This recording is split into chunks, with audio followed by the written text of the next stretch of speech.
Annyeonghaseyo, my dear YouTube நண்பர்களே. Welcome back to Rizal Zenita channel.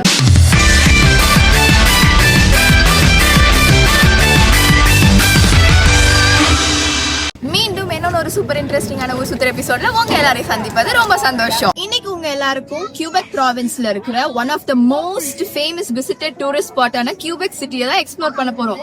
அதுவும் குறிப்பா இப்போ இருக்கிற புது கியூபெக் சிட்டி இல்லங்க, பழைய காலத்து கியூபெக் சிட்டி. கனடால இருக்கிற ஒன் ஆஃப் த ஸ்டேட் தான் இந்த கியூபெக். அங்க ரொம்ப ஃபேமஸா இருக்கிறது தான் இந்த ஓல்டு கியூபெக் டவுன். இப்போ நம்ம அதுக்குள்ளதான் என்டர் பண்ணிக்கிட்டு இருக்கோம். இந்த சின்ன டவுனுக்குள்ள உள்ள பியூட்டிஃபுல்லான சீனிக் ஸ்பாட்ஸ், போட்டோகிராஃபிக் ஸ்பாட்ஸ், நிறைய அழகான ஏன்ஷியன் பில்டிங், அமேசிங்கான ரெஸ்டாரண்ட், ஷாப்பிங் எல்லாமே இருக்குங்க. லைனா ஒன்னொன்னா காட்டுறேன், ஸ்கிப் பண்ணாம பாருங்க. எப்படி கிரேட் வால் ஆஃப் சைனா இருக்கோ அதே மாதிரி இந்த கியூபெக் ஓல்டு டவுனுக்கு இந்த மாதிரி ஒரு பெரிய வால் இருக்குங்க.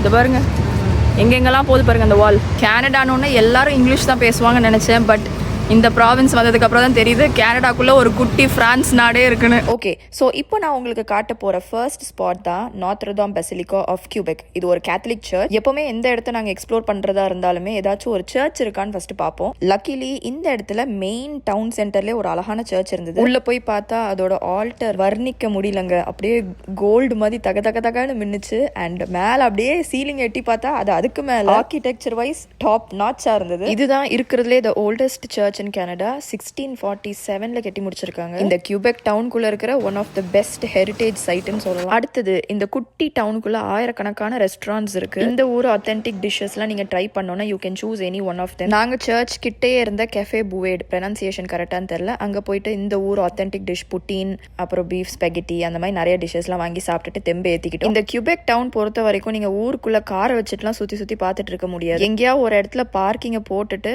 நடந்தே தான் இந்த ஃபுல் டவுனையும் உங்களால சுத்தி பார்க்க முடியும். அடுத்த மஸ்ட் விசிட் ஸ்பாட் பாத்தீங்கன்னா பிளேஸ் ராயல். இந்த இடத்த கூகுள்ல பார்த்துட்டு தான் கியூபெக் எப்படியாச்சும் வந்துடணும், போய் பார்த்துடணும்னு சொல்லி நாங்கள் டிசைட் பண்ணது. இந்த இடத்த தான் the birth place of Quebec சிட்டினே சொல்லலாம்.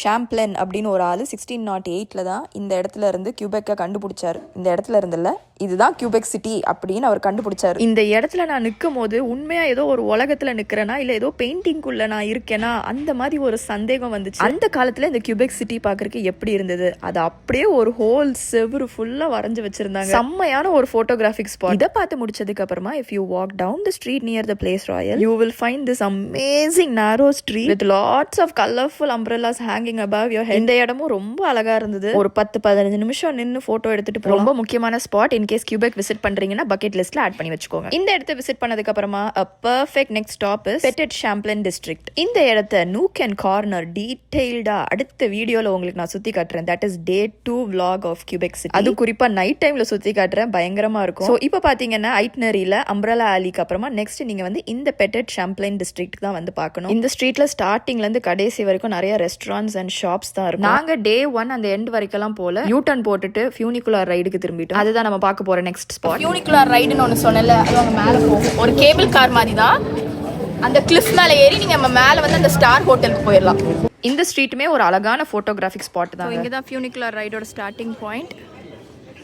இங்க வாங்கப்பா, இதாங்க அந்த ஃபியூனிகுலர் ரைடோட லிஃப்ட். இப்போ நம்ம அப்படியே மேலே போகிறோம். இந்த ரைடுக்கு வந்து ஒரு அடல்ட்டுக்கு $6 டிக்கெட் ப்ரைஸ். அண்ட் முக்கியமான 2 விஷயம், 1 வேக்கு தான் $6. அதே மாதிரி கேஷ் மட்டும் தான் அக்செப்ட் பண்ணுவாங்க, கார்டெலாம் அக்செப்ட் பண்ண மாட்டேங்கிறாங்க. ஸோ இப்போ வந்துட்டு நம்ம இந்த ஃபியூனிகுலர் ரைடை ஏறி மேலே போய்கிட்டு இருக்கோம். 2 and fro கூட போகலாம், கீழே இருந்து மேலேயும் போகலாம், மேலே இருந்து கீழேயும் போகலாம். பட் சார்ஜஸ்லாம் செப்பரேட் தான். இவ்வளோ நேரம் நம்ம சுற்றி பார்த்த ஸ்ட்ரீட்ஸ் இதுதான். நம்ம இப்போ கீழே வந்து பிளேஸ் ராயல்ல இருந்தோம். ஃபியூனிகுலர் ரைடை எடுத்து மேலே வந்து இதுதான் டஃப்ரெண்ட் டெரஸ்ன்னு சொல்லுவாங்க.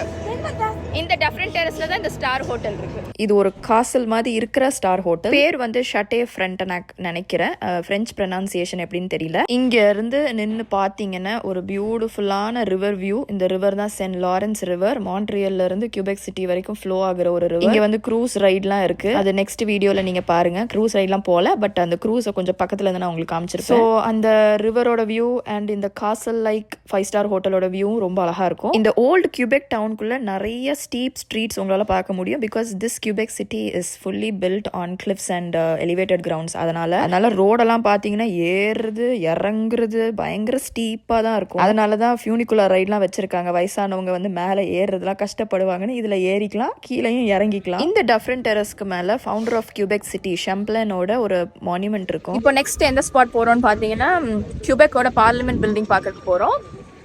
லைனாக நீங்கள் அப்படியே விசிட் பண்ணலாம். ஆக்சுவலி 2 days இருந்தால் நல்லா லெஷராக இந்த ஸ்ட்ரீட்ஸில் வாக் பண்ணுறதுக்கே அவ்வளோ அழகாக இருக்குது.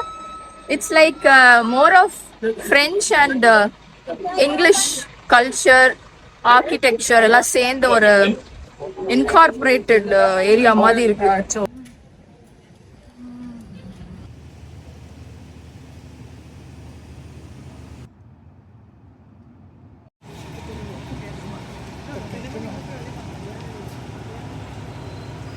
இதுதாங்க கியூபெக்கோட பார்லிமெண்ட் பில்டிங். உங்களுக்கு நான் இந்த பார்லிமெண்ட் பில்டிங்கை க்ளோஸ் அப்பில் போய் காட்டுறேன்.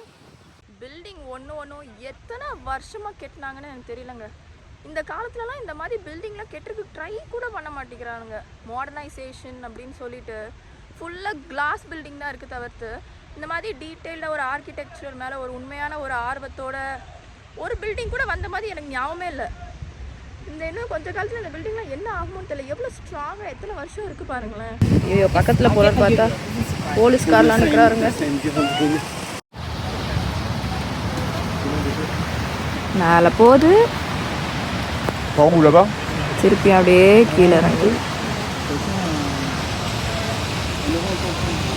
இப்போ நம்ம பார்லிமெண்ட் பில்டிங் பார்த்து முடிச்சாச்சா?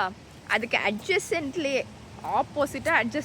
அட்ஜசென்ட்லேயே இருக்கிறது தான் பிளெயின்ஸ் ஆஃப் ஏப்ரஹாம் அப்படின்னு சொல்கிறாங்க. இங்கே தான் 7 வருஷம் ஃப்ரெஞ்ச் பீப்புள் அண்ட் பிரிட்டிஷர்ஸுக்கு பேட்டில் நடந்திருக்கு. So it's like a battle field. அதை போட்டிருக்கா பிளெயின்ஸ் ஆஃப் ஏப்ரஹாம் ஃப்ரெஞ்சில் போட்டிருக்காங்க, கீழே இங்கிலீஷில் இருக்குது. ஒரு காலத்தில் இது வந்து போர்க்களமாக இருந்துச்சு, இப்போ வந்து பூங்கா தோட்டமாக மாற்றி வச்சுருக்காங்க. இதுதாங்க அந்த யுத்த பூமி. ஃப்ரெஞ்ச் பீப்புளுக்கும் இங்கிலீஷ் பீப்புளுக்கும் மத்தியில் சண்டை நடந்த இடம், பேட்டில் ஃபீல்டு. சுத்துங்க எல்லா ஆங்கிலையும் காட்டுங்க. இந்த பிளெயின்ஸ் ஆஃப் ஏப்ரஹாம்குள்ளே மியூசியம்லாம் இருக்குது. இன்கேஸ் இந்த வார் பற்றி நிறைய இன்னும் தெரிஞ்சுக்கணும் புரிஞ்சுக்கணும் அப்படின்னு யாராவது நினச்சிங்கன்னா நீங்கள் அந்த மியூசியமை விசிட் பண்ணலாம். பட் எனக்கு வந்து இந்த ஹிஸ்ட்ரியில் துளியளவு கூட அவ்வளோ இன்ட்ரெஸ்ட் கிடையாது, என் குடும்பத்தினருக்கும் கிடையாது. அதனால் நாங்கள் அதெல்லாம் ஒமிட் பண்ணிடுவோம்.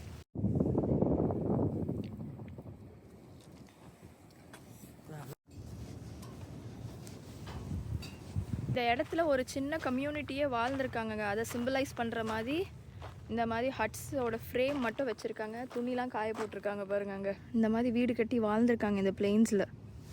So my dear friends, Quebec day 1ஓட விலாக் இத்துடன் முடிகிறது. நாளைக்கு கியூபெக் டே 2ஓட விலாகில் என்னென்னலாம் பார்க்க போகிறோம் நெக்ஸ்ட் வீடியோவில் நீங்கள் பாருங்கள். Until then, it's Rini signing off. Bye bye.